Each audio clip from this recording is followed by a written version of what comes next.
Quran surah kedua ayat 45 sampai 46. Gurau saja ya. Lihat sejenak. Wasta'inu. Perhatikan kalimatnya wasta'inu.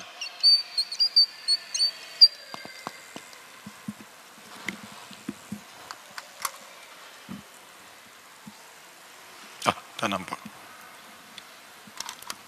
Wasta'inu. Dan jika kalian punya persoalan dalam kehidupan, maka mintakan solusi, minta tolong. Ini perintah Allah. Kalau kita hendak merubah kalimat perintah ini, fi'il amr, dalam bentuk permohonan. Ya Allah, sekarang kami minta solusi, minta tolong. Wasta'inu, mintalah pertolongan, minta solusi. Lalu kita katakan, ya Allah, sekarang kami akan minta solusi. Maka kalimatnya akan berubah dari wasta'inu menjadi nasta'in. Nasta'in.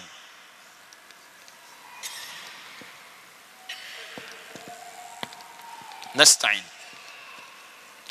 Kalau kita katakan, ya Allah, kami minta solusi ini hanya kepada Engkau saja, tak ada yang lain. Kami yakin denganmu, Engkau yang berjanji, sekarang kami minta. Kalau kalimatnya hanya kepada Engkau saja, kami yakin, maka tambahkan kalimat iyyaka di depannya. Iyyaka nasta'in. Iyyaka. Perhatikan kalimat ini rahasianya. Kata Allah, bila kamu punya persoalan, punya masalah, punya problem dalam hidup, maka mintakan kemudian kepada Allah. Bagaimana caranya? Wassalah, dengan menunaikan solat.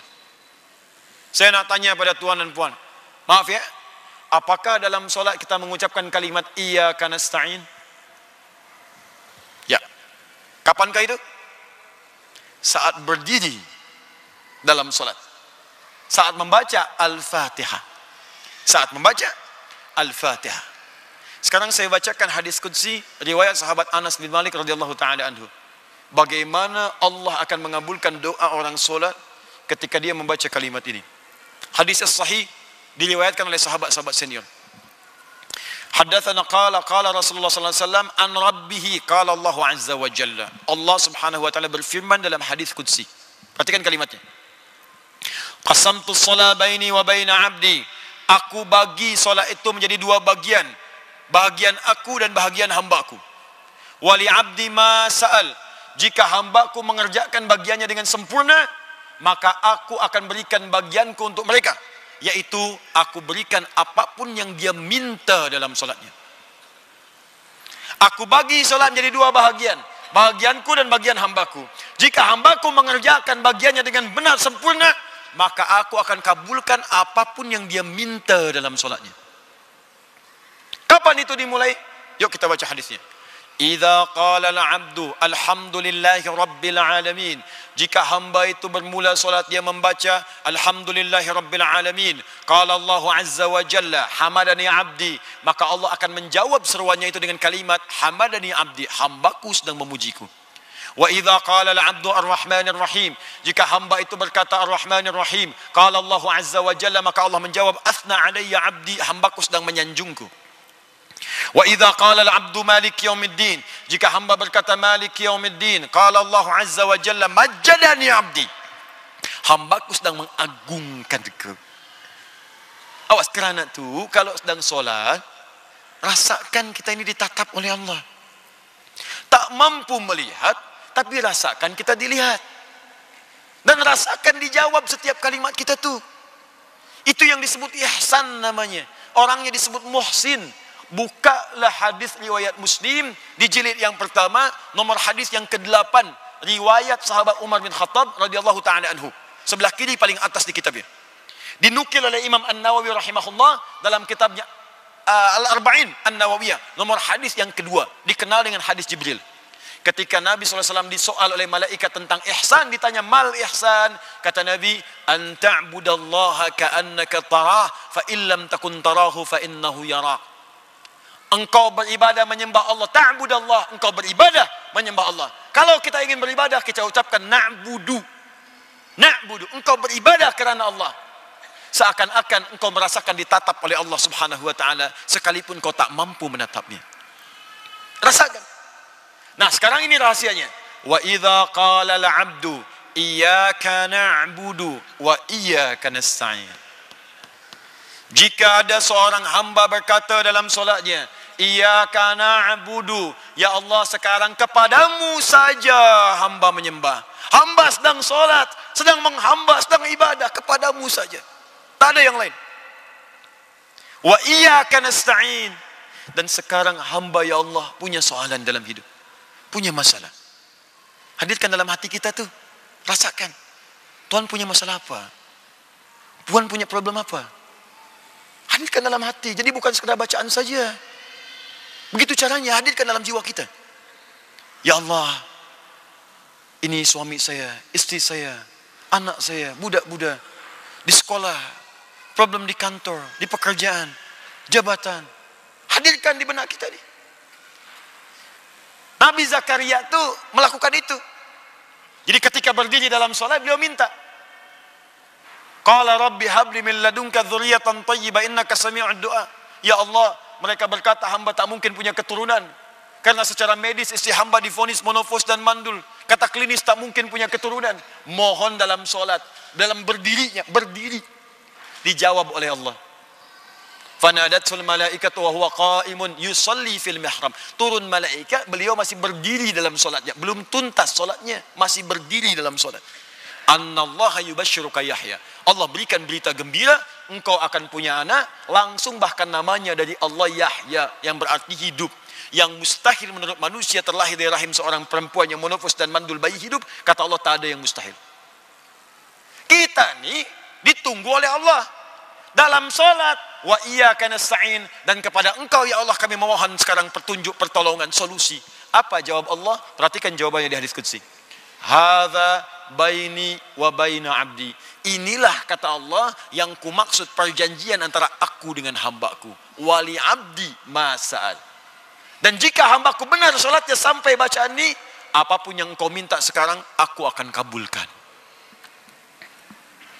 Saya tak mau berjanji lah, tapi kalau ada masa lagi berkunjung beli kuliah ke sini, kita bahas fikih solat. Ada 4 rahasia dalam solat. 4 ni kalau benar dilakukan, maka doa-doa kita sulit untuk ditolak. Hadisnya sahih. Bahkan dalam ayat Quran tu ada beberapa posisi yang langsung minta yang terbaik. Jadi kalau ingin masuk surga, minta surga yang paling bagus. Kalau dunia, minta yang paling hebat. 4 tu berdiri, 2 ruku, 3 sujud, 4 sesaat sebelum salam. Bagaimana caranya? Nanti kuliah yang lain. Nah, tapi apakah setiap orang yang berdiri minta? Belum tentu. Apakah setiap orang yang baca ini dikabulkan? Belum tentu. Kecuali orang yang saat solat dia ikhlas kerjakan dengan mengingat Allah. Bagaimana cara mengingatnya? Khusyuk. Wa innaha lakabiratun illa 'alal khashiin. Bagaimana cara khusyuk? Alladzina, ayat 46-nya, alladzina yadhunnuna annahum mulaqu rabbihim wa annahum ilaihi raji'un. Kalau hendak ikhlas dan khusyuk, maka rasakanlah engkau sedang menghadap Allah, mungkin itu solat terakhir yang engkau kerjakan. Demikian saat berzikir, mungkin di zikir terakhir, saya wafat dalam keadaan berzikir. Subhanallah, subhanallah, subhanallah, wafat. Sujud, wafat. Kerana itu kalau hendak solat, mendengar panggilan azan, siapkan pakaian terbaik, yang paling halal. Karena mungkin itu panggilan terakhir dalam hidup, mungkin kita wafat lah. Allahu Akbar, Allahu Akbar. Cari pakaian baik. Buka Quran surah ke-7 ayat 31. Ya bani Adam khudhu zinatakum inda kulli masjid. Hai anak cucu Adam, jika ada panggilan dari masjid, cepat kenakan pakaian terindahmu. Bagaimana tuan-puan ni? Diundang oleh manusia, datang ke parti, pakaian baik luar biasa yang undang manusia. Belum tentu sehari diundang 5 kali ada parti. Pakaian bagus, semua bagus, kasut bagus. Diundang Allah pakaian macam tu. Pakaian olahraga dipakai pula pakaian untuk solat. Depannya Messi, belakang Ronaldo, bingunglah malaikat. Huh? Bagaimana kita bisa mendapat rahmat? Pakai yang paling indah. Ya, terakhir saya punya kisah sedikit saja. Ada seorang perempuan tu di Qatar dulu. Ini soleha perempuan ini. Ini kisah nyata. Saya dapat riwayat dari orang fiqh. Jadi dia sangat dekat dengan Allah, dan dia tu begitu ikhlas menunaikan solat. Selalu teringat kalau ada panggilan Allah, cepat dia respon. Tibalah masa pernikahan dia. Saat dia sedang bersolek tu, berhias, berzina. Tertiba kemudian mau masuk isyak. Ibundanya datang. Ibunya berkata, kamu siap, kita akan perkenalkan kepada orang-orang yang datang nih, hadirin yang datang. Azan berkumandang, dia berkata pada ibundanya, ma, hanal waqt, tiba waktu solat. Saya ingin solat dahulu, baru saya keluar. Apa kata ibundanya? Kamu nanti bisa kerjakan nanti, sekarang kamu keluar dulu. Kalau kamu nanti solat, kamu wudhu, hilanglah nanti semua hiasan tu. Make upnya hilang semua. Kamu keluar dulu. Kata perempuan ni anaknya, ma, hanal waqt, panggilan Allah sudah tiba. Aku malu kepada Allah. Allah yang berikan aku waktu, kesempatan untuk bisa menikah. Aku ingin bersyukur kepadanya. Ibundanya keluar dengan sangat ketus. Dia keluar, ya sudahlah kamu kalau begitu. Dia banting pintu, keluar. Maka dia berwudu. Wudu dengan sempurna, dengan khusyuk. Jatuhlah make up itu. Dia siap menunaikan solat. Khusyuk, enak. Ini kisah nyata, enak solat. Begitu dia sujud, lama dia sujud tu, nikmat. Saking nikmatnya, lama tak bangun lagi dia. Disitulah ternyata saat terakhir dia hidup. Ya ayyatuhan nafsul mutmainnah. Manusia menginginkan ia menjadi pengantin dunia, Allah menginginkan ia menjadi pengantin akhirat. Manusia menginginkan ia berzina bersolek dengan make up dunia, Allah menginginkan dia bersolek dengan make up akhirat. Lepaskan tu make up dunia, ganti dengan make up akhirat. Wudu. Insyaallah. Begitulah berzikir. Rasakan seakan-akan kita akan wafat. Indah.